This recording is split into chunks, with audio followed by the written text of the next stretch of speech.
Master K അക്കാഡമിയുടെ online ക്ലാസ്സിൻ്റെ പുതിയൊരു video സെഷനിലേക്ക് എല്ലാവർക്കും സ്വാഗതം.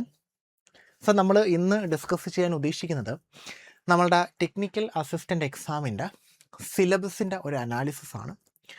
അപ്പോൾ ഈ സിലബസിൻ്റെ അനാലിസിസ് എന്ന് പറയുമ്പോഴത്തേക്കും നമുക്ക് 2015-ലും 2023-ലും നമ്മളുടെ 2 പ്രീവിയസ് ഇയർ എക്സാംസ് ഈ ടെക്നിക്കൽ അസിസ്റ്റൻറ്റുമായിട്ട് ബന്ധപ്പെട്ട് നമുക്ക് ചോദിച്ചിരുന്നു അല്ലേ, 2015-ലും 2023-ലും. സോ ഈ 2 പ്രീവിയസ് ഇയർ ക്വസ്റ്റ്യൻസും ഐഡൻറ്റിഫൈ ചെയ്തിട്ട് നമുക്ക് സിലബസിൽ നിന്ന് ഏതൊക്കെയാണ് ചോദിക്കാൻ ചാൻസ് ഉള്ളത്, അല്ലെങ്കിൽ ആ 2 വർഷങ്ങളിൽ ഏതൊക്കെ ഏരിയാസാണ് നമുക്ക് കൂടുതൽ ഫോക്കസ് ചെയ്ത് ചോദിച്ചേക്കുന്നത് വിത്ത് ക്വസ്റ്റ്യൻ നമ്പർ ഉൾപ്പെടെ ഏതൊക്കെ ഏരിയാസ് നമുക്ക് ചോദിച്ചിട്ടുണ്ട്, ഏതൊക്കെ ടോപ്പിക്കിൽ നിന്നാണ് കൂടുതൽ ക്വസ്റ്റ്യൻസ് ചോദിച്ചിട്ടുള്ളത്. പിന്നെ നമ്മളൊന്ന് പ്രെഡിക്റ്റ് ചെയ്യാണ് ഇപ്പം നമ്മളുടെ സിലബസ് അനുസരിച്ച് നമുക്കിപ്പം ഇപ്പോഴത്തെ ഒരു സിലബസിൻ്റെ പാറ്റേൺ വെച്ചിട്ടും ഇപ്പോഴത്തെ ഒരു ക്വസ്റ്റ്യൻ മോഡൽ വെച്ചിട്ടും ഏതൊക്കെ ക്വസ്റ്റ്യൻസ് ചോദിക്കാൻ ചാൻസ് ഉണ്ട്. കൂടുതലും സ്റ്റേറ്റ്മെൻറ്റ് ബേസ്ഡ് ക്വസ്റ്റ്യൻസ് ആണ് ഇപ്പം നമുക്ക് ചോദിച്ച് കാണുന്നത്. PSC കൂടുതലും സ്റ്റേറ്റ്മെൻറ്റ് ബേസ്ഡ് ക്വസ്റ്റ്യനിലോട്ട് എത്തിയിട്ടുണ്ട്. 1 വേർഡ് മാറി കൂടുതലും സ്റ്റേറ്റ്മെൻ്റ് ആയിട്ടുള്ള ക്വസ്റ്റ്യൻസ്. അതാകുമ്പോൾ നമുക്ക് കൂടുതൽ കൺഫ്യൂഷൻ ആവും. ചില സ്റ്റേറ്റ്മെൻറ്റുകൾ നമുക്ക് കറക്റ്റായിട്ട് തോന്നും, ചില സ്റ്റേറ്റ്മെൻറ്റുകൾ നമുക്ക് റോങ് ആയിട്ട് തോന്നും, ചിലപ്പോൾ അത് കറക്റ്റ് ആയിരിക്കും. അപ്പോൾ അങ്ങനെ കുറേ കൺഫ്യൂഷൻസ് ഇപ്പോൾ നമുക്ക് കൊണ്ടുവരുന്നുണ്ട്. അപ്പോൾ എന്തായാലും നമുക്ക് നമ്മുടെ സിലബസ് ഒന്ന് അനാലിസിസ് ചെയ്യാം. ആദ്യം നമുക്കൊരു ഐഡിയ വേണമല്ലോ ഏതൊക്കെ ടോപ്പിക്കാണ് ചോദിക്കുന്നതെന്നും ഏതൊക്കെ ടോപ്പിക്കാണ് നമുക്ക് ചോദിക്കാൻ പോകുന്നതെന്നുള്ളത്. ഓക്കെ, അപ്പം നമുക്ക് ഒന്ന് ടെക്നിക്കൽ അസിസ്റ്റൻ്റ് സിലബസ് ഒന്ന് അനാലിസിസ് ചെയ്യാം. സോ ഫസ്റ്റ് ഓഫ് ഓൾ നമ്മൾ ഈ 3 കാര്യങ്ങളുമാണ് ഇന്ന് നമ്മൾ ചെയ്യാൻ ഉദ്ദേശിക്കുന്നത്. ഒന്ന് നമ്മളുടെ പ്രയോറിറ്റി അനാലിസിസ് ആണ്. അതായത് കഴിഞ്ഞ 2 വർഷങ്ങളിലും ഈ ഏതൊക്കെ സിലബസ് നമുക്ക് തന്നിരിക്കുന്ന സിലബസിൽ നിന്നും ഏതൊക്കെ ഏരിയാസാണ് അവർ കൂടുതലായിട്ടും പ്രിഫർ ചെയ്തേക്കുന്നത്. സോ ഫസ്റ്റ് ഓഫ് ഓൾ നമ്മൾ നോക്കുന്നത് പ്രയോറിറ്റി അനാലിസിസ് ആണ്. രണ്ടാമതായിട്ട് നമ്മൾ പോകുന്നത് മൊഡ്യൂൾ ബ്രേക്ക് ഡൗൺസ് ആണ്. നമുക്ക് ആ മൊഡ്യൂൾസിനെ ഒന്ന് ബ്രേക്ക് ഡൗൺ ചെയ്ത് ഏതൊക്കെ മൊഡ്യൂൾസാണ് കൂടുതലും ചോദിക്കുന്നത്, ഏതൊക്കെ ഏരിയാസാണ് നിങ്ങൾ കൂടുതൽ ഫോക്കസ് ചെയ്യേണ്ടത്, അത് നമുക്ക് നോക്കാം. അതിനുശേഷം നമ്മൾ പോകുന്നത് നെക്സ്റ്റ് എക്സാം പ്രെഡിക്ഷൻസിലോട്ടാണ്. അതായത് ഈ വരാൻ പോകുന്ന എക്സാമിൽ 2026 എക്സാമിൽ നമ്മൾ എന്തൊക്കെ പ്രതീക്ഷിക്കാം, എന്തൊക്കെ നമുക്ക് ചോദിക്കാൻ ചാൻസ് ഉണ്ട്, ഇതാണ് നമ്മൾ ഇന്നത്തെ ഈ ഒരു വീഡിയോയിലൂടെ ഫോക്കസ് ചെയ്യുന്നത്. അപ്പോൾ ആദ്യം നമുക്ക് നമ്മളുടെ അനാലിസിസിലോട്ട് പോകാം ക്വസ്റ്റ്യൻ. സോ പ്രയോറിറ്റി അനാലിസിസിൽ ഞാൻ 2023-ലും 2015-ലും ചോദിച്ചേക്കുന്ന എക്സാമിൻ്റെ ഒരു അനാലിസിസ് കൊടുത്തിട്ടുണ്ട്. അതിൽ അറ്റോമിക് സ്ട്രക്ചർ ആൻഡ് പീരിയോഡിസിറ്റിയിൽ നിന്നും ആ ചാപ്റ്ററിൽ നിന്നും modern periodic law, ionisation enthalpy, electron affinity, electro negativity, ഈ ഏരിയയെ ബേസ് ചെയ്ത് 2023-ലും 2015-ലും ക്വസ്റ്റ്യൻ ചോദിച്ചിട്ടുണ്ട്. അതായത് ഹൈ പ്രയോറിറ്റി ടോപ്പിക്കാണ്. 2023-ലും ചോദിച്ചു, 2015-ലും ചോദിച്ചു. അപ്പോൾ ഉറപ്പായിട്ടും 2026-ലും ചോദിക്കാൻ ചാൻസ് ഉണ്ട്. ഓക്കെ, അത് കഴിഞ്ഞിട്ട് കെമിക്കൽ ബോണ്ടിങ് ആണ്. അവിടെ നമുക്ക് അയോണിക് ആൻഡ് കോവാലൻ്റ്, അതായത് MO theory, VSEPR theory, VB theory, hybridisation, അത് സ്ഥിരം ഒരു ഏരിയ ആണല്ലോ. അപ്പം അതും 2 വർഷവും നമുക്ക് ചോദിച്ചിട്ടുണ്ട്. ഉറപ്പായിട്ടും ഈ വർഷവും പ്രതീക്ഷിക്കാം. മൂന്നാമതായിട്ട് തെർമോഡൈനാമിക്സ് ആൻഡ് തെർമോ കെമിസ്ട്രിയിൽ enthalpy, Hess's law, bond energy, heat calculation 2 വർഷവും ചോദിച്ചിട്ടുണ്ട്. ഇതെല്ലാം 2 വർഷവും ചോദിച്ച ടോപ്പിക്കുകളാണ്. ഓർഗാനിക് റിയാക്ഷൻ മെക്കാനിസത്തിലാണ് SN1, SN2, E1, E2, Markovnikov's of rule, Hofmann's rule 2 വർഷവും ചോദിച്ചിട്ടുണ്ട്. കോർഡിനേഷൻ കെമിസ്ട്രിയിൽ crystal field stabilisation energy, magnetic moments, chelate complexes, optical isomers. Electro കെമിസ്ട്രിയിൽ ഇലക്ട്രോഡ് പൊട്ടൻഷ്യൽ, ഇലക്ട്രോളിസിസ്, ഓക്കെ, ഇലക്ട്രോളിസിസുമായിട്ട് ബന്ധപ്പെട്ട് പ്രൊഡക്റ്റുമായിട്ട് ബന്ധപ്പെട്ടാണ്. ദെൻ സെല്ലുകളുമായിട്ട് ഇലക്ട്രോളിക് സെല്ലുമായിട്ട് ബന്ധപ്പെട്ട് ഫാരഡേസ് ലോ. ഇക്വിലിബ്രിയം ആൻഡ് pHൽ KPയും KCയും, then buffer solution, hydrolysis, Henderson equation. Then finally nucleophilic substitution and ഐസോമർസത്തിൽ carbanions, carbocation, optical geometrical isomerism, SN1, SN2. ഇത്രയും ടോപ്പിക്കുകളാണ് 2023-ലും 2015-ലും 2 വർഷമാണ് നമ്മുടെ ടെക്നിക്കൽ അസിസ്റ്റൻ്റ് എക്സാം നടന്നേക്കുന്നത്. ആ 2 വർഷത്തെയും ക്വസ്റ്റ്യൻ പേപ്പർ അനാലിസിസ് ആണ് നമ്മൾ ഈ കൊടുത്തേക്കുന്നത്. 2 വർഷവും ഇത്രയും ഏരിയയിൽ നിന്ന് 2 വർഷവും നമുക്ക് ക്വസ്റ്റ്യൻ ചോദിച്ചിട്ടുണ്ട് ഈ ടോപ്പിക്കുകളിൽ നിന്ന്. അപ്പോൾ ഈ ടോപ്പിക്കുകളെല്ലാം ഹൈ പ്രയോറിറ്റി ഉള്ള ലിസ്റ്റിൽ ഞാൻ ഉൾപ്പെടുത്തിയേക്കാണ്. ഓക്കെ, രണ്ടാമതായിട്ട് നമുക്കൊരു ഹൈ പ്രയോറിറ്റി തന്നെ, പക്ഷെ പ്രശ്നം ചിലത് 2013-ലാണ് ചോദിച്ചേക്കുന്നത്, ചിലത് 2 ചോദിച്ചിട്ടുണ്ട്, ചിലത് 2015-ൽ മാത്രമേ ചോദിച്ചിട്ടുള്ളൂ. നമുക്ക് ഹൈലി വെയിറ്റേജ് കൊടുക്കാൻ പറ്റുന്നൊരു ഏരിയയാണ്. അവിടെ നമുക്ക് ക്വാണ്ടം തിയറിയും ബോർ മോഡലും ഉണ്ട്. 2023-ൽ ചോദിച്ചിട്ടുണ്ട്, 2015-ൽ ക്വസ്റ്റ്യൻ ഇല്ലായിരുന്നു. അത് പ്ലാങ്ക്സിൻ്റെ theory, photoelectric effect, Heisenberg principle, wave function 2023-ൽ കഴിഞ്ഞ വർഷത്തെ എക്സാമിനുണ്ടായിരുന്നു. നമുക്ക് മീൻസ് കഴിഞ്ഞ പ്രാവശ്യത്ത്, അതിന് മുന്നത്തേതിൽ ഇത് ആബ്സെൻ്റ് ആയിരുന്നു. ദെൻ 2015-ൽ മാത്രം ചോദിച്ചത് order, molecularity, Arrhenius equation, activation energy. 2023-ലും 2025-ലും ഒരുമിച്ച് ചോദിച്ചിട്ടുണ്ടായിരുന്നു. അത് crystal structure, defects, X ray diffraction, Bragg's law. Okay. Then carbonyl reaction and കണ്ടൻസേഷത്തിൽ aldol condensation, Claisen reaction, Wittig, Michael addition mechanisms 2023-ൽ മാത്രം എക്സ്ക്ലൂസീവ്ലി ചോദിച്ച ഓർഗാനിക്കിൻ്റെ ടോപ്പിക്കാണ്. ദെൻ പോളിമേഴ്സ് ആൻഡ് ഇൻഡസ്ട്രിയൽ പ്രോസസ്സിൽ പോളിമറൈസേഷൻ, പ്ലാസ്റ്റിക്സ്, ഇലാസ്റ്റോമസ്, വാൾക്കനൈസേഷൻ 2015-ൽ ചോദിച്ചു, 2023-ൽ അതില്ലായിരുന്നു. ദെൻ ആരോമാറ്റിക് ഇലക്ട്രോഫിലിക് സബ്സ്റ്റിറ്റ്യൂഷനകത്ത് nitration, halogenation, Friedel Crafts, then directing effect 2023-ലാണ് ചോദിച്ചേക്കുന്നത്. ദെൻ 2023-ൽ വീണ്ടും environmental chemistry, pollution types, green chemistry, toxic chemicals effects 2023-ൽ ചോദിച്ച കാര്യങ്ങളാണ്. അപ്പോൾ ഇതൊരു ഒരു ഒരു അനാലിസിസ് ആണ്. നമുക്ക് ഏത് പഠിക്കണം, ഏതൊക്കെയായിരുന്നു, അതും നമ്മളുടെ ഒരു ഫാക്ടറാണ്. നമ്മളുടെ പ്രീവിയസ് ഇയർ ക്വസ്റ്റ്യൻ പേപ്പറും നമ്മളുടെ ഒരു ഫാക്ടറാണ്. അപ്പോൾ അതിൽ നിന്ന് നമുക്ക് ഇത്രയും കാര്യങ്ങളാണ് മനസ്സിലായേക്കുന്നത്. ഹൈ പ്രയോറിറ്റി, പിന്നെ ഒരു very high priority. Okay. So നെക്സ്റ്റിലോട്ട് പോകാം. നമുക്കൊരു മീഡിയം പ്രയോറിറ്റി, അതായത് ഒരു സെലക്ട് ചെയ്ത് മാത്രം ചോദിക്കുന്ന കുറച്ച് ഏരിയാസ് ആണ്. അതിലൊന്ന് ലാന്തനൈഡ് ആക്ടിനൈഡ്സ് ആണ്. അതിൻ്റെ ഇലക്ട്രോണിക് കോൺഫിഗറേഷൻ വരാതിരിക്കാം. Then oxidation state, periodic variations 2015-ൽ ക്വസ്റ്റ്യൻ ഉണ്ടായിരുന്നു. Then spectroscopy, IR, NMR, UV and visible. അതിൽ ഫങ്ഷണൽ ഗ്രൂപ്പുമായിട്ട് ബന്ധപ്പെട്ടുള്ള ഐഡൻറ്റിഫിക്കേഷൻ, കപ്ലിംഗ് പാറ്റേൺസ്, അത് NMR-മായി ബന്ധപ്പെട്ടായിരിക്കും കേട്ടോ. അതും നമ്മളുടെ ചോദിച്ചിട്ടുണ്ട്. പക്ഷേ 2023-ലാണെന്നേ ഉള്ളൂ. ഇതെല്ലാം മിക്കതും 2023-ൽ ചോദിച്ചേക്കുന്ന ടോപ്പിക്കുകളാണ്. Then colloids and surface chemistry, adsorption, isotherms, Tyndall effect, coagulation, അതിൻ്റെ ഒരു ക്വസ്റ്റ്യൻ. ദെൻ കാർബോഹൈഡ്രേറ്റ് കെമിസ്ട്രിയിൽ classification, glucose structure, mutarotation, anomers, simple ടോപ്പിക്കുകളാണ്. ദെൻ ഹെട്രോസൈക്ലിക് കോമ്പൗണ്ട്സിൽ furan, thiophene, pyrrole, pyridine synthesis and reactions 2023-ലുണ്ടായിരുന്ന ക്വസ്റ്റ്യൻ. പെട്രോളിയം റിഫൈനിങ് ആൻഡ് ഫ്യൂവൽസിൽ fractional distillation, octane number, fossil fuel processes, ഇതെല്ലാം ഒരു medium പ്രയോറിറ്റിയിൽ ഉൾപ്പെടുത്തിയിരിക്കുന്നതാണ്. കാരണം അതിങ്ങനെ emerge ചെയ്തുകൊണ്ടിരിക്കുകയാണ്. ചിലപ്പോൾ ചോദിക്കാതെയും ഇരിക്കാം. So that's depend on them. അവരാണ് അത് തീരുമാനിക്കുന്നത് ചോദിക്കണോ വേണ്ടയോ എന്നുള്ളത്. നെക്സ്റ്റ് പോകുന്നത് ലോ പ്രയോറിറ്റിയിലോട്ടാണ്. അതായത് നമുക്ക് റെയർലി മാത്രം ചോദിച്ചേക്കുന്ന കുറച്ച് ഏരിയാസാണ്. അതിൽ radioactivity and nuclear chemistry ഉണ്ട്. അതിൽ alpha beta decay, half life, mass defect. Then plant operation process, safety, hazards classification, TLV, personal protection. Then unit operation ഡീറ്റെയിൽസിൽ ഡിസ്റ്റിലേഷൻ എക്യുപ്മെൻറ്റ്, ഇവാപ്പറേറ്റേഴ്സ്, ക്രിസ്റ്റലൈസേഴ്സ്. ഡിസ്ക്രിപ്റ്റീവിനെ ബേസ് ചെയ്ത് ചോദിക്കുന്നെങ്കിലേ ഉള്ളൂ.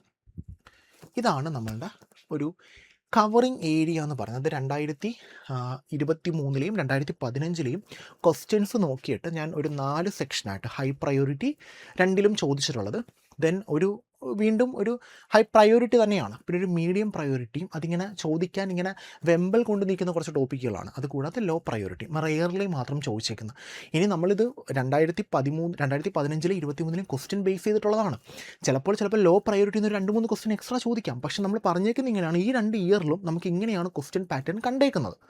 ഓക്കെ. ഇനി നമുക്ക് എന്ത് ചെയ്യാം, നമ്മുടെ മൊഡ്യൂളിനെ ഒന്ന് ബ്രേക്ക് ഡൗൺ ചെയ്യാം. ഓരോ മൊഡ്യൂൾ നോക്കിക്കഴിഞ്ഞാൽ ആദ്യം നമ്മുടെ മൊഡ്യൂൾ 1 എന്ന് പറയുന്നത് some basic concepts of chemistry ആണ്. 10 മാർക്കിനായിരുന്നു. അതിൽ ഹൈ പ്രയോറിറ്റിയിൽ ഞാൻ പറയുന്ന ടോപ്പിക്കുകൾ, കാരണം പ്രീവിയസ് ഇയറിൽ ക്വസ്റ്റ്യനും കൂടെ ചോദിച്ചതിൻ്റെ ബേസിലാണ്. Modern periodic law, ionisation enthalpy, electron affinity, ഒരു ചോദിക്കാൻ ചാൻസ് കൂടിയ ഒരു ഏരിയയാണ്. ഓർഡറുകളോ അല്ലെങ്കിൽ അതുമായിട്ട് ബന്ധപ്പെട്ട് എന്തെങ്കിലും 1 വേർഡോ എങ്ങനെ വേണമെങ്കിലും ചോദിക്കാം. രണ്ടാമത്തേത് quantum theory, photoelectric effect, Bohr model. ഇതിൽ നിന്നും 2023-ൽ 1, 2, 4 ഈ 3 ക്വസ്റ്റ്യൻസും ഈ ഒരു ഏരിയയെ ബേസ് ചെയ്തായിരുന്നു 2023-ൽ ചോദിച്ചത്. അപ്പോൾ അതുകൊണ്ട് ആ ഏരിയ ഒരു ഹൈ പ്രയോറിറ്റി ഏരിയ തന്നെയാണ്. 3 ക്വസ്റ്റ്യൻ ആ ഒരു ഏരിയയിൽ നിന്നായിരുന്നു. രണ്ടാമതായിട്ട് Heisenberg uncertainty, wave function, quantum numbers. Important topic തന്നെയാണ്. ക്വസ്റ്റ്യൻ ചോദിച്ചിട്ടില്ലെങ്കിൽ ഇമ്പോർട്ടൻ്റ് ആണ്. ഓക്കെ. ഹൈബ്രിഡൈസേഷനും VSEPR ബേസ് ചെയ്ത് 5ഉം 9ഉം 2023-ൽ, 8ാമത്തെ ക്വസ്റ്റ്യൻ 2015-ൽ. Then ionic and covalent bonding mechanisms. ഇതെല്ലാം സം ബേസിക് കൺസെപ്റ്റ്സ് ഓഫ് കെമിസ്ട്രിയിൽ വരുന്നതാണ്. ഫോക്കസ് നിങ്ങൾ കൂടുതൽ കൊടുക്കേണ്ട ഏരിയ ഹൈബ്രിഡൈസേഷൻ്റെ ക്വസ്റ്റ്യൻസിലും അറ്റോമിക് റേഡിയേ ട്രെൻഡ്സിലുമാണ് കേട്ടോ. കാരണം അത് നമ്മളുടെ ആ ഒരു ഏരിയ നോക്കിയപ്പോഴേക്കും നമുക്ക് ക്വസ്റ്റ്യൻ കൂടുതലും ചോദിക്കുന്നതും ഈ ഒരു ഹൈബ്രിഡൈസേഷൻ്റെ ക്വസ്റ്റ്യൻസ് ആണ്. അത് ഹൈബ്രിഡൈസേഷൻ കണ്ടുപിടിക്കുക, ഷേപ്പ് മനസ്സിലാക്കുക, അല്ലെങ്കിൽ ലോൺ പെയറിൻ്റെ എണ്ണം കണ്ടുപിടിക്കുക, ബോണ്ട് പെയറിൻ്റെ എണ്ണം കണ്ടുപിടിക്കുക, ഒരേ ബോണ്ട് ആംഗിൾ വരുന്നവർ, പ്ലാനാർ ഷേപ്പ് വരുന്നവർ, ആ ഒരു ഏരിയയും പിന്നെ അത് കണക്ക് തന്നെ റേഡിയസിൻ്റെ ട്രെൻഡ്സ് ഒന്ന് ഫോക്കസ് ചെയ്ത് വെച്ചേക്കുക. ഇവർ കൂടാതെ ക്ലിയർ ആണല്ലോ. ഇതാണ് 1ാമത്തെ മൊഡ്യൂളിൻ്റെ ഏകദേശം ഒരു ബ്രേക്ക് ഡൗൺ. ഓക്കെ, രണ്ടാമത്തെ മൊഡ്യൂളിലോട്ട് പോകാം. രണ്ടാമത്തെ മൊഡ്യൂൾ നമുക്ക് ഇനോർഗാനിക് കെമിസ്ട്രി 10 മാർക്കിനാണ്. അതിൽ നമ്മൾ ഹൈ പ്രയോറിറ്റി കൊടുക്കുന്നത് crystal field theory and CFSE 2023 14ാമത്തെ ക്വസ്റ്റ്യൻ ഇതായിരുന്നു. Then magnetic properties and spin only formulas root of n × n+2 എന്ന് പറയുന്ന ഇക്വേഷനൊക്കെ ഇല്ലടാ, അതൊക്കെ ഒന്ന് മനസ്സിലുണ്ടായിരിക്കണം. ദെൻ കോർഡിനേഷൻ കെമിസ്ട്രി കോംപ്ലക്സസ് 2023 രണ്ടാമത്തെ ക്വസ്റ്റ്യനും 14ാമത്തെ ക്വസ്റ്റ്യനും 19ാമത്തെ ക്വസ്റ്റ്യനും, ഇത് മൂന്നും കോർഡിനേഷൻ കെമിസ്ട്രി കോംപ്ലക്സുകളുമായിട്ട് ബന്ധപ്പെട്ട് വന്നതായിരുന്നു. അതിനുശേഷം spectral properties of titanium H2 6 × 3+, അത് അങ്ങനെ തന്നെ പഠിച്ചേക്കണം, മാറ്റരുത്. അതുകൊണ്ട് അത് എടുത്ത ആ ടോപ്പിക്ക് പറഞ്ഞേക്കുന്നത് പലപ്പോഴും ഡയറക്റ്റായിട്ട് ചോദിക്കുന്നൊരു ക്വസ്റ്റ്യൻ ആണത്. Optical isomerism in coordination compounds, optical isomerism കണ്ടുപിടിക്കാനായിട്ട് 2023 19ാമത്തെ ക്വസ്റ്റ്യൻ അതായിരുന്നു. അതുകൂടാതെ നിങ്ങൾ ഫോക്കസ് ചെയ്യേണ്ടത് ക്രിസ്റ്റൽ ഫീൽഡ് കാൽക്കുലേഷനിലും ഒപ്റ്റിക്കൽ ആക്ടിവിറ്റിയിലുമാണ്. ആരൊക്കെ ഒപ്റ്റിക്കൽ ആക്ടിവിറ്റി കാണിക്കും, ആരൊക്കെ ഒപ്റ്റിക്കൽ ആക്ടിവിറ്റി കാണിക്കുന്നില്ല, ആ ഒരു ഏരിയ നിങ്ങളുടെ കയ്യിലുണ്ടായിരിക്കണം. ഓക്കെ, ഇതാണ് നമ്മളുടെ രണ്ടാമത്തെ മൊഡ്യൂളിൻ്റെ ഏകദേശം ഒരു ബ്രേക്ക് ഡൗൺ എന്ന് പറയുന്നത്. മൂന്നാമത്തെ മൊഡ്യൂളിലോട്ട് പോകും. കുറേ ക്വസ്റ്റ്യൻസ് മൂന്നാമത്തെ മൊഡ്യൂളിൽ നിന്നുണ്ടായിരുന്നു. 10 മാർക്കിനായിരുന്നു സ്ട്രക്ചറൽ ഓർഗാനിക് കെമിസ്ട്രിയിൽ നിന്നും. അതിനകത്ത് റിയാക്ടൻ ഇൻ്റർമീഡിയറ്റ്സിൽ നിന്ന് 2023 ഒന്നാമത്തെയും 21ാമത്തെയും ക്വസ്റ്റ്യൻസ് ഉണ്ടായിരുന്നു. ഒപ്റ്റിക്കൽ ആൻഡ് ജോമെട്രിക്കൽ ഐസോമർസം 23ാമത്തെയും 26ാമത്തെയും 2023 ക്വസ്റ്റ്യനിൽ 13ാമത്തെ ക്വസ്റ്റ്യൻ 2015. ഇതെല്ലാം ഒപ്റ്റിക്കൽ ആൻഡ് ജോമെട്രിക്കൽ ഐസോമർസവുമായിട്ട് ബന്ധപ്പെട്ട ഓർഗാനിക് കോമ്പൗണ്ട്സിൻ്റെ. മറ്റേത് നമ്മളുടെ കോർഡിനേഷൻ കോമ്പൗണ്ട്സിൻ്റെ തൊട്ട് മുന്നേ പറഞ്ഞത്. കൺഫർമേഷണൽ അനാലിസിസ് 24ാമത്തെ ക്വസ്റ്റ്യൻ 2023, 35ാമത്തെ question 2015. SN1 SN2 E1 E2 mechanisms 22ാമത്തെയും 25ാമത്തെയും ക്വസ്റ്റ്യൻ 2023, 86ാമത്തെ ക്വസ്റ്റ്യൻ 2015. പറഞ്ഞു വരുന്നത് ആ ക്വസ്റ്റ്യൻ ഇങ്ങോട്ട് എടുത്ത് കാണിക്കാൻ കാരണം ആ ഏരിയ അത്ര ഇമ്പോർട്ടൻ്റ് ആണ്, നമുക്കത് എക്സ്പെക്റ്റ് ചെയ്യാം. ഓക്കെ, ദെൻ എൻവയോൺമെൻറ്റൽ കെമിസ്ട്രി 28ാമത്തെ ക്വസ്റ്റ്യൻ 2023. ഓക്കെ, സോ ഫോക്കസ് ചെയ്യേണ്ടത് മെയിനായിട്ടും നിങ്ങൾ മെക്കാനിസംസിലാണ്, സെലക്ടിവിറ്റി മെക്കാനിസംസിലാണ്. ദെൻ കൂടാതെ നോമൻക്ലേച്ചർ, ആൻഡ് ഇസഡ് നോമൻക്ലേച്ചറും കൂടെ ഒന്ന് ഫോക്കസ് ചെയ്ത് വെച്ചേക്കുക കേട്ടോ. കാരണം ഇത്രയും ഏരിയാസാണ് നമ്മളുടെ മൂന്നാമത്തെ മൊഡ്യൂളിൽ നിന്നും കൂടുതലായിട്ട് ചോദിച്ച് കാണുന്നത്.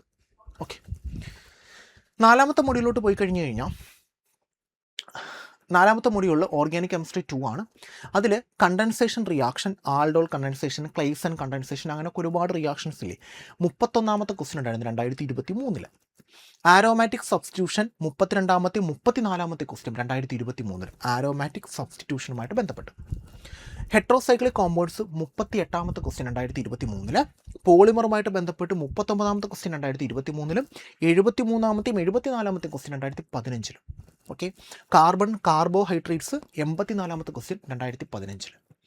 സോ ഇതെല്ലാം നമ്മളുടെ ഏരിയാസാണ്, മനസ്സിലാക്കി വെച്ചേക്കുക. ഫോക്കസ് ചെയ്യേണ്ട ഏരിയ എന്ന് പറയുന്നത് നിങ്ങൾ കുറച്ചും കൂടെ ഫോക്കസ് കൊടുക്കേണ്ടത് ഫ്രിഡൽ ക്രാഫ്റ്റ് മെക്കാനിസത്തിലും പോളിമർ വൾക്കനൈസേഷനിലുമാണ്. ഇത് കൂടാതെ ഫോക്കസ് കൊടുക്കേണ്ടത്. നെക്സ്റ്റ് ഫിസിക്കൽ കെമിസ്ട്രിയാണ്, 1 ആണ്. തെർമോഡൈനാമിക്സ്, ഇത് ഞാൻ very high priority topics based on 2015 23 കേട്ടോ. പ്രയോറിറ്റിയാണ് നമ്മൾ പറഞ്ഞേക്കുന്നത്. നമ്മളിനി പ്രഡിക്ഷൻ പറയുന്നുണ്ട്, ഇനിയും വരാൻ ചാൻസ് ഉള്ളൂ. ഇത് കഴിഞ്ഞ 2 വർഷത്തെയും ക്വസ്റ്റ്യൻ പേപ്പറിൻ്റെ ബേസിൽ മാത്രമുള്ള സിലബസ് ബ്രേക്ക് ഡൗൺ ആണ് കേട്ടോ. ഓക്കെ, അപ്പോൾ തെർമോഡൈനാമിക്സ് 2023 2 ക്വസ്റ്റ്യൻ ഉണ്ടായിരുന്നു, 44ാമത്തെയും 45ാമത്തെ ക്വസ്റ്റ്യൻ. എന്നാൽ 2015 3 ക്വസ്റ്റ്യൻ ഉണ്ടായിരുന്നു, 47, 48, 50. ദെൻ ഗ്യാസസ് ആൻഡ് കൈനറ്റിക് തിയറിയിൽ 46ാമത്തെ question 2023. Crystal systems and Bragg's law 43, 47 2023. Adsorption isotherm 62ാമത്തെ ക്വസ്റ്റ്യൻ 2015. സ്പെക്ട്രോസ്കോപ്പി 41ാമത്തെ ക്വസ്റ്റ്യൻ 2023. കുറച്ചും കൂടെ ഫോക്കസ് ചെയ്യേണ്ടത് delta G, delta S, delta H റിലേഷനും ബ്രാഗ്സ് ഇക്വേഷൻ കാൽക്കുലേഷൻസ് കുറച്ചും കൂടെ ഫോക്കസ് ചെയ്യും. ഓക്കെ, 6ാമത്തെ മൊഡ്യൂള് ഫിസിക്കൽ കെമിസ്ട്രി ആയിരുന്നു 2. അവിടെ ഇക്വിലിബ്രിയം ആൻഡ് pH നോക്കിക്കാണ ക്വസ്റ്റ്യൻസ് 51, 56 2023, 27, 49, 92 2015. അതിനെ ബേസ് ചെയ്ത് വന്നേക്കുന്നത്. Buffer solution and Henderson equation 49 2025. Electrodes പൊട്ടൻഷ്യലും ഇലക്ട്രോ കെമിസ്ട്രിയും 65, 66 2023. 2 ക്വസ്റ്റ്യൻ ഉണ്ടായിരുന്നു 2023. എന്തിനെ ബേസ് ചെയ്താൽ ഇലക്ട്രോഡ് പൊട്ടൻഷ്യലും ഇലക്ട്രോ കെമിസ്ട്രിയും ബേസ് ചെയ്ത്. കൈനറ്റിക്സും അറീനിയസ് ഇക്വേഷനും ബേസ് ചെയ്ത് 68 2023. Raoult's law colligative properties 29, 40 2015. Focus ചെയ്യേണ്ട ഏരിയ pH കാൽക്കുലേഷനും ഇലക്ട്രോഡ് പൊട്ടൻഷ്യൽ ഡിറ്റർമിനേഷനും കുറച്ചും കൂടെ ഫോക്കസ് ചെയ്ത് പഠിക്കും. ഇൻഡസ്ട്രിയൽ ആസ്പെക്ട്സ്, അതിൽ പെട്രോളിയം റിഫൈനിങ് 61, 90ാമത്തെ ക്വസ്റ്റ്യൻ 2023. 94, 95, 96, 2015 3 ക്വസ്റ്റ്യൻസ് ഉണ്ടായിരുന്നു. മെറ്റലർജിക്കൽ ഓപ്പറേഷൻസ് ആൻഡ് കൊറോഷൻസ് 67ാമത്തെ question 2023. Nanoparticle and colloids 62ഉം 70ഉം 2023. കറ്റാലിസിസ് ബേസിസ് 66ാമത്തെ ക്വസ്റ്റ്യൻ 2023. ക്ലോർ ആൽക്കലി പ്രോസസ് വളരെ ഇമ്പോർട്ടൻ്റ് ആണ്, 69ാമത്തെ ക്വസ്റ്റ്യൻ 2023. ഫോക്കസ് ചെയ്യേണ്ട ഏരിയാസ് ഡോക്ടേഴ്സ് സീറ്റനിങ് പ്രോസസ്സും ഒക്ടേൻ അല്ലെങ്കിൽ സീറ്റേൻ നമ്പേഴ്സ് കുറച്ചും കൂടെ ഫോക്കസ് ചെയ്ത് നിർത്തിയേക്കും. ഇൻഡസ്ട്രിയൽ ആസ്പെക്ട്സ് 2 ആണ്. അതിൽ മീഡിയം പ്രയോറിറ്റിയാണ് നമുക്ക് വന്നേക്കുന്നത്. തൊട്ട് മുന്നേ വരെ നമ്മൾ ഹൈ പ്രയോറിറ്റിയിലാണ് നിർത്തിയേക്കുന്നത്. ഇപ്പോൾ നമുക്കൊരു മീഡിയം പ്രയോറിറ്റിയിലാണ്. പോളിമർ പ്രോസസ്സിങ് 42ഉം 73ഉം 74ഉം 2015. Unit operation distillation, filtration, crystallisation തുടങ്ങിയ ടെക്നിക്കുകൾ. Unit process nitration, esterification, mention level മാത്രം മതി. Then analytical instruments 71 2023, 77 2015. ദെൻ നിങ്ങൾ ഫോക്കസ് ചെയ്യേണ്ടത് പോളിമർ മോൾഡിംഗ് ടെക്നിക്സും analytical മെത്തേഡ്സുമാണ്.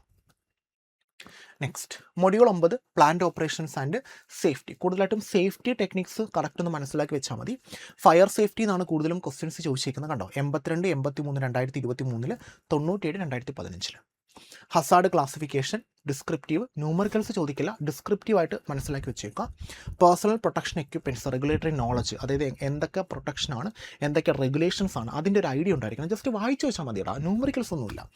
Then fluid handling, pumps, compressors, അത് റെയർലി മാത്രമേ ചോദിച്ചിട്ടുള്ളൂ. ഒന്ന് അറിഞ്ഞു വെച്ചേക്ക കാര്യങ്ങൾ, ഡീറ്റെയിൽ ആയിട്ട് നമുക്ക് അങ്ങനെ ചോദിക്കാറില്ല. Only 2-3 questions maximum. Focus on fire triangle and extinguisher type. നമ്മൾ ചോദിച്ചതിനകത്ത് 2-3 ക്വസ്റ്റ്യൻസ് ഉണ്ടായിരുന്നുള്ളൂ. 10 മാർക്കിന് ചോദിക്കണമെന്നാണ്, പക്ഷേ കുറച്ച് ക്വസ്റ്റ്യൻസ് ഒക്കെ ഉണ്ടായിരുന്നുള്ളൂ. അതുകൊണ്ട് 10 മാർക്ക് പ്രതീക്ഷിക്കാം നമുക്ക്, കാരണം 10 മാർക്കൊന്നും കൊടുത്തുകൊണ്ട് 10 മാർക്ക് തന്നെ വരാം. അപ്പം നമുക്ക് തൊട്ട് മുന്നുള്ള സിലബസിൽ ഭയങ്കര റെയർ ആയിരുന്നു, കാരണം അവിടെ നമുക്ക് മാർക്ക് ഡിസ്ട്രിബ്യൂഷൻ ഇല്ലാത്തതുകൊണ്ട് അങ്ങനെ ക്വസ്റ്റ്യൻസ് കൂടുതൽ ചോദിച്ച് കണ്ടിട്ടില്ല. പക്ഷെ നമുക്ക് നമ്മളുടെ പ്രഡിക്ഷൻ നോക്കാം ഇനി എങ്ങനെയാണെന്നുള്ളത്.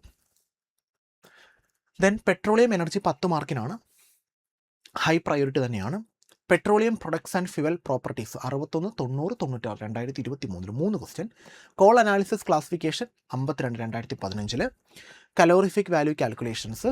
ദെൻ ന്യൂക്ലിയർ റിയാക്ടേഴ്സ് ഡെഫിനിഷൻസ്, അത് 87, 92, 93 2023. Non conventional energy mention level മാത്രം, solar, wind, geothermal. Focus ചെയ്യേണ്ട ഏരിയ ഫ്യുവൽ നോമൻക്ലേച്ചറും ഒക്ടേൻ അല്ലെങ്കിൽ സീറ്റേൻ നമ്പേഴ്സും റിയാക്ടർ മോഡറേറ്റേഴ്സ്. ഇതാണ് നമ്മളുടെ ഒരു സിലബസിൻ്റെ ബ്രേക്ക് ഡൗൺ എന്ന് പറയുന്നത്. കേട്ടോ, നമ്മളുടെ കഴിഞ്ഞ 2 വർഷത്തെയും ക്വസ്റ്റ്യൻ പേപ്പറിനെ ബേസ് ചെയ്ത് ക്വസ്റ്റ്യൻ നമുക്ക് ചെയ്യാം. 2 വർഷത്തെയും ക്വസ്റ്റ്യൻ നമുക്ക് എക്സ്പ്ലെയിൻ ചെയ്യാം കേട്ടോ. ഇനി നെക്സ്റ്റ് എക്സാമിനുള്ള പ്രഡിക്ഷൻസ് ആണ് കേട്ടോ, നോക്കാം. അതിൽ നമ്മൾ മെയിനായിട്ടും വരാൻ ഗ്യാരണ്ടി പറയുന്ന കുറച്ച് ടോപ്പിക്കുകളുണ്ട്. അതിൽ ഒരു 8-10 ക്വസ്റ്റ്യൻസ് നമുക്ക് പ്രതീക്ഷിക്കാവുന്ന ടോപ്പിക്കുകൾ. അത് hybridisation of given molecules, CFSE magnetic moment calculations, crystal field stabilisation അല്ലെങ്കിൽ മാഗ്നറ്റിക് മൊമെൻറ്റ് കണ്ടുപിടിക്കാൻ, SN1 SN2 മെക്കാനിസം അതിൻ്റെ ബേസ് ചെയ്യുന്ന questions, thermodynamical calculations, ΔG, ΔH, ΔS, spontaneity, അത് pH കാൽക്കുലേഷൻസ്, അത് ആസിഡിൻ്റെ ആകാം, ബേസിൻ്റെ ആകാം, സാൾട്ടിൻ്റെ ആകാം, ബഫറിൻ്റെ ആകാം, electrode potential and electrochemical cell EMF, potential കണ്ടുപിടിക്കാനും EMF കണ്ടുപിടിക്കാനും. ദെൻ ചോദിക്കാൻ ഒരു 5 മുതൽ 7 വരെ ക്വസ്റ്റ്യൻസ് നമുക്ക് പ്രതീക്ഷിക്കാവുന്ന ഏരിയാസ്. Bohr model, then ionic radius trends അല്ലെങ്കിൽ ionisation enthalpy order, geometrical isomerism, Z nomenclature, സിസും ട്രാൻസും ഇല്ലേ, optical activity and racemic mixtures, Bragg's law, X ray diffraction, d spacing, X ray diffraction ഇല്ലേ അത്, petroleum fuel nomenclature, octane cetane numbering, fire extinguisher types and safety classifications. ഇതെല്ലാം നമുക്കൊരു 5 മുതൽ 7 വരെ question പ്രതീക്ഷിക്കാൻ പറ്റുന്ന ഏരിയാസാണ്. നെക്സ്റ്റ് ഒരു 3 മുതൽ 5 വരെ ക്വസ്റ്റ്യൻസ് പ്രതീക്ഷിക്കാൻ പറ്റുന്ന conformational analysis, Newman, sawhorse, Fischer, സൈക്ലോയിക്സിൻ്റെ കൺഫർമേഷൻസ്, MO തിയറി, അതിൻ്റെ magnetic properties, bond order, aldol Claisen condensation mechanisms, aryl ഹാലൈഡിൻ്റെ reactivity, colloidal properties, then polymer vulcanisation and cross links വളരെ ഇമ്പോർട്ടൻ്റ് ആണ്, crystal system classification and lattice parameters. ഒരു 5 മുതൽ 6 വരെ questions പ്രതീക്ഷിക്കും. ഇനി 2015-ലും 2023-ലും gap വന്ന കുറച്ച് ടോപ്പിക്കുകളുണ്ട്. അതായത് 2013 ചോദിച്ചു, 2015 ചോദിച്ചു, 23 ചോദിച്ചിട്ടില്ല. അപ്പം 26 ചോദിക്കാൻ പോസിബിലിറ്റി ഉണ്ട്. അതിലൊന്ന് റേഡിയോ ആക്റ്റീവ് DKയുമായിട്ട് 2015 ഒരു ക്വസ്റ്റ്യൻ ചോദിച്ചായിരുന്നു, പക്ഷേ 2023 അത് വന്നിട്ടില്ല. അപ്പം ചിലപ്പം 2026 നമുക്ക് 1 മുതൽ 2 വരെ ക്വസ്റ്റ്യൻസ് അതിനെ ബേസ് ചെയ്ത് പ്രതീക്ഷിക്കാം. കാരണം 2015 ചോദിച്ചു 3 ക്വസ്റ്റ്യൻ ഉണ്ടായിരുന്നു 2015, 53, 54, 58. പക്ഷേ 2023 ചോദിച്ചിട്ടേ ഇല്ല. സോ നമുക്ക് ഈ എക്സാമിനത് പ്രതീക്ഷിക്കാം. രണ്ടാമതായിട്ട് ലാന്ത്രേഡുമായിട്ട് ബന്ധപ്പെട്ട് 2015 32ാമത്തെ ക്വസ്റ്റ്യൻ ഉണ്ടായിരുന്നു. പക്ഷെ അത് നമ്മളുടെ ലാന്ത്രേഡ് കോൺട്രാക്ഷനോട് CEU-YB, സീറിയൻ യുട്രിബിയം യൂറോപ്പിയം ഇട്രിബിയം, അതിൻ്റെ അനോമലീസുമായിട്ട് ബന്ധപ്പെട്ട് എങ്ങാനും ഈ വർഷം നമുക്കൊരു ക്വസ്റ്റ്യൻ പ്രതീക്ഷിക്കാം ലാന്ത്രേഡ്സിൽ നിന്ന്. ഫേസ് ഡയഗ്രംസിൽ നിന്ന് 77 2015 ക്വസ്റ്റ്യൻ ഉണ്ടായിരുന്നു. അപ്പം ഈ വർഷം നമുക്കത് പ്രതീക്ഷിക്കാം ഫേസ് ഡയഗ്രത്തിൽ നിന്ന്. അത് മേ ബി യൂട്ടറ്റിക് സിസ്റ്റോ അല്ലെങ്കിൽ ട്രാൻസിഷൻ പോയിന്റോ അല്ലെങ്കിൽ എത്ര ഫേസ് ഉണ്ടെന്നോ അല്ലെങ്കിൽ എത്ര കമ്പോണൻ്റ് ഉണ്ടെന്നോ അങ്ങനെ എന്തെങ്കിലും ആയിരിക്കാം. ബയോമോളിക്യൂൾസിൽ വൈറ്റമിൻസിനെ ബേസ് ചെയ്തൊരു ക്വസ്റ്റ്യൻ ഉണ്ടായിരുന്നു. ഇപ്പോൾ നമുക്ക് അമിനോ ആസിഡോ ന്യൂക്ലിക് ആസിഡോ എന്തെങ്കിലും ഡിസ്ക്രിപ്റ്റീവ് കവറേജ് നമുക്കത് എക്സ്പെക്റ്റ് ചെയ്യാം. ദെൻ ടോപ്പിക്കിൻ്റെ ഫ്രീക്വൻസി നമുക്ക് നോക്കിക്കഴിഞ്ഞാൽ 2023 മുതൽ 2015 വരെ ഇതാണ് ഏകദേശം ഒരു ഫ്രീക്വൻസി. മൊഡ്യൂൾ 1 ബേസിക് കൺസെപ്റ്റ്സിൽ നിന്നും 2015 ഭയങ്കര ഹൈ ഒരു ഫ്രീക്വൻസി ആയിരുന്നു. ദെൻ 8 ക്വസ്റ്റ്യൻസ് ആണ് 2023 ചോദിച്ചിരിക്കുന്നത്, 7 ക്വസ്റ്റ്യൻസ് ആണ് 2015 ചോദിച്ചിരിക്കുന്നത് കേട്ടോ. മൊഡ്യൂൾ 3യിൽ നിന്നും 7 ക്വസ്റ്റ്യൻ ആയിരുന്നു 2023, 6 ക്വസ്റ്റ്യൻ ആയിരുന്നു 2015. മൊഡ്യൂൾ 5ൽ നിന്നും 6 ക്വസ്റ്റ്യൻ 2023, 6 ക്വസ്റ്റ്യൻ 2015 ആയിരുന്നു. മൊഡ്യൂൾ 6ൽ നിന്നും 8 ക്വസ്റ്റ്യൻ 2023, 9 ക്വസ്റ്റ്യൻ 2015 ആയിരുന്നു. മൊഡ്യൂൾ 2ൽ നിന്നും 5 ക്വസ്റ്റ്യൻ 2023, 4 ക്വസ്റ്റ്യൻ 2015 ആയിരുന്നു. കണ്ടോ, 10 ക്വസ്റ്റ്യൻ എന്നവരെ എടുത്ത് ഇപ്പോഴാണ് നമുക്ക് 10 എന്ന് പറഞ്ഞേക്കുന്നത്. ഇങ്ങനെയായിരുന്നു കഴിഞ്ഞ 2 വർഷങ്ങളിലും അവരുടെ ഒരു ക്വസ്റ്റ്യൻ പാറ്റേൺ. അത് മനസ്സിലാക്കിയിട്ടാണ് നമ്മൾ ഇപ്പോഴത്തെ ഒരു പാറ്റേൺ പ്രിപ്പയർ ചെയ്തിരിക്കുന്നത്. ഡയറക്റ്റ് റീകോൾ ക്വസ്റ്റ്യൻസ് ഏകദേശം 25 മുതൽ 30% ഡയറക്റ്റായിട്ട് നമുക്ക് മനസ്സിലാക്കാൻ പറ്റുന്ന ക്വസ്റ്റ്യൻസ്. സിംഗിൾ സ്റ്റെപ്പ് കാൽക്കുലേഷൻ വഴി ഒരു 40 മുതൽ 45 ക്വസ്റ്റ്യൻസ് വരെ കഴിഞ്ഞ 2 വർഷം ഉണ്ടായിരുന്നു. മൾട്ടി സ്റ്റെപ്പ് പ്രോബ്ലംസ് ഒരു 50 to 20% ഉണ്ടായിരുന്നു. മെക്കാനിസം കൺസെപ്റ്റഡ് റീസണിങ് ഒരു 10 മുതൽ 15, അത് ഓർഗാനിക് ബേസ്ഡോ നോമൻക്ലേച്ചർ ബേസ്ഡോ അങ്ങാണമായിരിക്കും, അതൊരു 10 മുതൽ 15% വരെ ഉണ്ടായിരുന്നു. ഇതായിരുന്നു കഴിഞ്ഞ 2 വർഷത്തെയും ഒരു ടോപ്പിക് അനാലിസിസ് എന്ന് പറയുന്നത്. അതുകൂടാതെ നമ്മൾ കുറച്ച് ഏതൊക്കെ ടോപ്പിക് ഈ വർഷം വരാം, എത്ര ഗ്യാപ്പ് വന്ന ടോപ്പിക്കുകളുണ്ട്. അപ്പം ഈ ഒരു ഐഡിയ നിങ്ങളുടെ മനസ്സിലുണ്ടായിരിക്കണം. ഈ ഒരു ഐഡിയയിൽ നിന്ന് വേണം നമ്മൾ നമ്മുടേതായ രീതിയിൽ ഒരു ടോപ്പിക് പ്ലാൻ കവർ ചെയ്യാനായിട്ട്. ഇന്ന ഏരിയാസ് കൂടുതൽ ഫോക്കസ് ചെയ്തിട്ടുണ്ട്, അപ്പോൾ എനിക്ക് ആ ഏരിയ അറിയില്ലെങ്കിൽ അതെന്ത് ചെയ്യുക, കൂടുതൽ ഫോക്കസ് ചെയ്ത് പഠിക്കുക. ഇപ്പം നമ്മളൊരു ഏരിയ പറയുകയാണ്, ഇന്ന ഏരിയ കഴിഞ്ഞ വർഷം നമുക്ക് അത്ര കാര്യമായിട്ട് ചോദിച്ചിട്ടില്ല, അപ്പോൾ ഈ വർഷം അത് ചോദിക്കത്തില്ലെന്നല്ല, ബാക്കിയുള്ള ഏരിയാസ് കവർ ചെയ്യുന്നതിനോടൊപ്പം ഈ ഏരിയയും കൂടെ നിങ്ങൾ എന്ത് ചെയ്ത് പോവുക, കവർ ചെയ്ത് പോവുക. കഴിഞ്ഞ വർഷങ്ങളിൽ ചോദിച്ച ഏരിയാസ് കുറച്ചും കൂടെ ഒന്ന് എന്ത് ചെയ്യുക, സ്ട്രെങ്തൻ ചെയ്യുക. അതാണ് നമ്മൾ മെയിനായിട്ട് ഉദ്ദേശിക്കുന്നത്. ഓക്കെ, എല്ലാവർക്കും ഓൾ ദി ബെസ്റ്റ്. എക്സാം വളരെ സിമ്പിളായിരിക്കും. മാക്സിമം ഏരിയാസ് കവർ ചെയ്ത്, സിലബസ് ഭയങ്കര വാസ്റ്റായിട്ടാണ് നമുക്ക് കൊടുത്തേക്കുന്നത്, പക്ഷേ എല്ലാം ഇച്ചിരി ടോപ്പിക്കുകളേ ഉള്ളൂ. അതുകൊണ്ട് ക്ലിയർ ആയിട്ട് എല്ലാ ഏരിയാസും കവർ ചെയ്ത് നമ്മുടെ പ്രീവിയസ് ഇയർ ക്വസ്റ്റ്യൻ പാറ്റേണും കൂടെ മനസ്സിലാക്കി എവിടെയൊക്കെ ക്വസ്റ്റ്യൻ കൂടുതൽ ചോദിച്ചിട്ടുണ്ട്, ഏതൊക്കെയാണ് ചോദിക്കാൻ ചാൻസ് ഉണ്ട്, കഴിഞ്ഞ വർഷം ചോദിച്ചത് ഏത്, കഴിഞ്ഞ വർഷം ചോദിക്കാത്തത് ഏത്, അതിൻ്റെ അങ്ങേ വർഷം ചോദിച്ചു ഈ വർഷം ചോദിച്ചിട്ടില്ല, ആ ഏരിയാസ് ഏതൊക്കെയാണ്, ഇതൊക്കെ ഒന്ന് ക്ലിയർ ആയിട്ട് മനസ്സിലാക്കി കറക്റ്റായിട്ട് ടോപ്പിക്ക് മനസ്സിലാക്കി പഠിച്ച് പൊക്കോളാം. ഓക്കെ, മാസ്റ്റർക്ക് എപ്പോഴും കൂടെ ഉണ്ടായിരിക്കും. Okay, thank you.